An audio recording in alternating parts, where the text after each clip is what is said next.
मनुष्य योनि का भोग। एक दरिद्र ब्राह्मण यात्रा करते करते किसी नगर से गुजर रहा था। बड़े बड़े महल एवं अट्टालिकाओं को देखकर ब्राह्मण भिक्षा मांगने गया, किंतु उस नगर में किसी ने भी उसे 2 मुट्ठी अन्न नहीं दिया। आखिर दोपहर हो गई तो ब्राह्मण दुखी होकर अपने भाग्य को कोसता हुआ जा रहा था। सोच रहा था, कैसा मेरा दुर्भाग्य है, इतने बड़े नगर में मुझे खाने के लिए 2 मुट्ठी अन्न तक नहीं मिला। रोटी बनाकर खाने के लिए 2 मुट्ठी आटा तक नहीं मिला। इतने में एक सिद्ध संत की निगाह उस ब्राह्मण पर पड़ी। उन्होंने ब्राह्मण की बड़बड़ाहट सुन ली। वे बड़े पहुँचे हुए संत थे। उन्होंने कहा, हे दरिद्र ब्राह्मण, तुम मनुष्य से भिक्षा मांगो, पशु क्या जाने भिक्षा देना।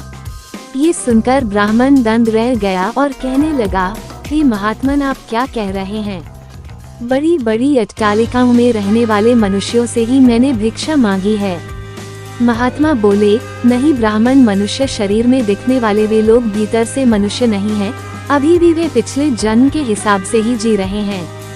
कोई शेर की योनि से आया है तो कोई कुत्ते की योनि से आया है, कोई हिरण की योनि से आया है तो कोई गाय या भैंस की योनि से आया है। उनकी आकृति मानव शरीर की जरूर है, किंतु अभी तक उनमें मनुष्यत्व निखरा नहीं है, और जब तक मनुष्यत्व नहीं निखरता तब तक दूसरे मनुष्य की पीड़ा का पता नहीं चलता। दूसरे में भी मेरा प्रभु ही है, ये ज्ञान नहीं होता। तुमने मनुष्यों से नहीं, पशुओं से भिक्षा मांगी है। ब्राह्मण का चेहरा दुख व निराशा से भरा था। सिद्ध पुरुष तो दूरदृष्टि के धनी होते हैं। उन्होंने कहा, देख ब्राह्मण, मैं तुझे ये चश्मा देता हूँ, इस चश्मे को पहनकर जा और कोई भी मनुष्य दिखे उससे भिक्षा मांग, फिर देख क्या होता है। वह दरिद्र ब्राह्मण जहाँ पहले गया था वही पुनः गया और योगसिद्ध कला वाला चश्मा पहनकर गौर से देखा। ओहो, वाकई कोई कुत्ता है, कोई बिल्ली है तो कोई बघेरा है। आकृति तो मनुष्य की है, लेकिन संस्कार पशुओं के हैं। मनुष्य होने पर भी मनुष्यत्व के संस्कार नहीं हैं। घूमते घूमते वह ब्राह्मण थोड़ा सा आगे गया तो देखा कि एक मोची जूते सिल रहा है। ब्राह्मण ने उसे गौर से देखा तो उसमें मनुष्यत्व का निखार पाया। ब्राह्मण ने उसके पास जाकर कहा, भाई तेरा धंधा तो बहुत हल्का है और मैं हूँ ब्राह्मण, रीति रिवाज एवं कर्मकांड को बड़ी चुस्ती से पालता हूँ। मुझे बड़ी भूख लगी है, इसीलिए मैं तुझसे मांगता हूँ, क्योंकि मुझे तुझमें मनुष्यत्व दिखा है। उस मोची की आंखों से टप टप आंसू बरसने लगे। वह बोला, हे प्रभु, आप भूखे हैं। हे मेरे भगवान, आप भूखे हैं। इतनी देर आप कहाँ थे? ये कहकर मोची उठा एवं जूते सिलकर टका, आना 2 आना वगैरह जो इकट्ठे किए थे उस चिल्लर रेजगारी को लेकर हलवाई की दुकान पर पहुंचा और बोला, हलवाई भाई, मेरे इन भूखे भगवान की सेवा कर लो। ये चिल्लर यहाँ रखता हूँ, जो कुछ भी सब्जी, पराठे, पूरी आदि दे सकते हो वह इन्हें दे दो, मैं अभी जाता हूँ। ये कहकर मोची भागा और घर जाकर अपने हाथ से बनाई हुई एक जोड़ी जूती ले आया एवं चौराहे पर उसे बेचने के लिए खड़ा हो गया। उस राज्य का राजा जूतियों का बड़ा शौकीन था। उस दिन भी उसने कई तरह की जूतियां पहनी, किंतु किसी की बनावट उसे पसंद नहीं आई तो किसी का नाप नहीं आया। 2-5 बार प्रयत्न करने पर भी राजा को कोई पसंद नहीं आई तो राजा मंत्री से क्रुद्ध होकर बोला, अगर इस बार ढंग की जूती लाया तो जूती वाले को इनाम दूंगा, और ठीक नहीं लाया तो मंत्री के बच्चे तेरी खबर ले लूंगा। दैव योग से मंत्री की नजर इस मोची के रूप में खड़े असली मानव पर पड़ गई, जिसमें मानवता खिली थी, जिसकी आंखों में कुछ प्रेम के भाव थे, चित्त में दया करुणा थी। ब्राह्मण के संत का थोड़ा रंग लगा था। मंत्री ने मोची से जूती ले ली एवं राजा के पास ले गया। राजा को वह जूती एकदम फिट आ गई, मानो वह जूती राजा के नाप की ही बनी थी। राजा ने कहा, ऐसी जूती तो मैंने पहली बार ही पहन रहा हूँ, किस मोची ने बनाई है ये जूती? मंत्री बोला, हुजूर, यह मोची बाहर ही खड़ा है। मोची को बुलाया गया। उसको देखकर राजा की भी मानवता थोड़ी खिली। राजा ने कहा, जूती के तो 5 रुपए होते हैं, किंतु ये 5 रुपयों वाली नहीं है, 500 रुपयों वाली जूती है। जूती बनाने वाले को 500 और जूती के 500, कुल 1000 रुपए इसको दे दो। मोची बोला, राजा जी तनिक ठहरिए, ये जूती मेरी नहीं है, जिसकी है उसे मैं अभी ले आता हूँ। मोची जाकर विनयपूर्वक उस ब्राह्मण को राजा के पास ले आया एवं राजा से बोला, राजा जी, ये जूती इन्हीं की है। राजा को आश्चर्य हुआ, वह बोला, ये तो ब्राह्मण है, इसकी जूती कैसे?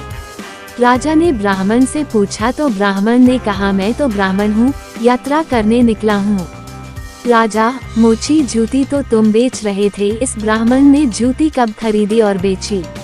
मोची ने कहा, राजन, मैंने मन में ही संकल्प कर लिया था कि जूती की जो रकम आएगी वह इन ब्राह्मण देव की होगी। जब रकम इनकी है तो मैं इन रूपों को कैसे ले सकता हूँ, इसलिए मैं इन्हें ले आया हूँ। न जाने किसी जन्म में मैंने दान करने का संकल्प किया होगा और मुकर गया होऊंगा, तभी तो यह मोची का चोला मिला है। अब भी यदि मुकर जाऊं तो न जाने मेरी कैसी दुर्गति हो। इसलिए राजन, ये रूपे मेरे नहीं हुए। मेरे मन में आ गया था कि इस जूती की रकम इनके लिए होगी, फिर 5 रुपए मिलते तो भी इनके होते और 1000 मिल रहे हैं तो भी इनके ही हैं। हो सकता है मेरा मन बेईमान हो जाता, इसलिए मैंने रूपों को नहीं छुआ और असली अधिकारी को ले आया। राजा ने आश्चर्यचकित होकर ब्राह्मण से पूछा, ब्राह्मण, मोची से तुम्हारा परिचय कैसे हुआ? ब्राह्मण ने सारी आप बीती सुनाते हुए सिद्ध पुरुष के चश्मे वाली बात बताई और कहा कि राजन, आपके राज्य में पशुओं के दर्शन तो बहुत हुए, लेकिन मनुष्यत्व का अंश इन मोची भाई में ही नजर आया। राजा ने कौतूहलवश कहा, लाओ वह चश्मा जरा हम भी देखें। राजा ने चश्मा लगाकर देखा तो दरबारियों में उसे भी कोई सियार दिखा तो कोई हिरण, कोई बंदर दिखा तो कोई रीछ।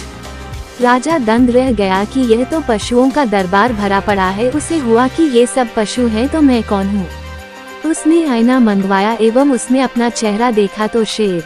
उसके आश्चर्य की सीमा न रही। ये सारे जंगल के प्राणी और मैं जंगल का राजा शेर यहाँ भी इनका राजा बना बैठा हूँ। राजा ने कहा, ब्राह्मण देव, योगी महाराज का ये चश्मा तो बड़ा गजब का है। वे योगी महाराज कहाँ होंगे?